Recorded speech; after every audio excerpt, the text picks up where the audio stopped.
Comment, justement, est l'ambiance sur place? Comment les Anglais appréhendent ce match?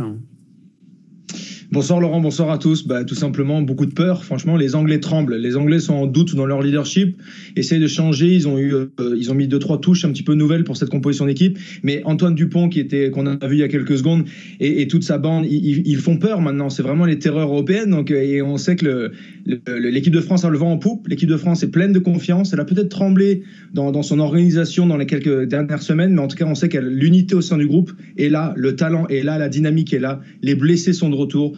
Donc l'Angleterre tremble, l'Angleterre a peur, l'Angleterre est plus aussi sereine que d'habitude, mais l'Angleterre, ça reste l'Angleterre, et Twickenham, ça reste la cathédrale du rugby. Mais c'est vrai que ça fait longtemps qu'on n'avait pas vu une équipe anglaise aussi mal, avec même un entraîneur qui est sur la sellette. C'est quand même une chance pour l'équipe de France demain, hein. C'est vrai qu'on a l'impression que les cartes sont un peu inversées, donc tant mieux, on va s'en réjouir. Mais bon, Eddie Jones, ça reste une référence absolue. On a surtout l'impression que ces Anglais, depuis 2019, la finale de la Coupe du Monde perdue contre l'Afrique du Sud, ils n'ont pas vraiment progressé. Sur leurs acquis, ils ont réussi à gagner une Autumn Nations Cup avec une équipe de France modelée pour la finale.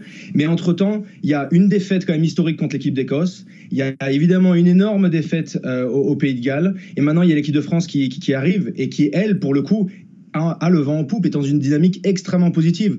Donc les Anglais tremblent, mais on sait que les Anglais, ça reste une institution du rugby mondial, avec un entraîneur qui a ses qualités, ses défauts, mais qui saura en tout cas appuyer sur les bonnes touches pour redresser la barre. Donc attention, mais je pense que si l'équipe de France a envie de frapper un grand coup, c'est le moment pour le faire. Si l'équipe de France a envie de dire qu'on ne veut pas simplement être bon en Coupe du Monde, mais qu'on veut accrocher le titre, il faut battre les meilleurs, et les meilleurs, c'est les Anglais chez eux.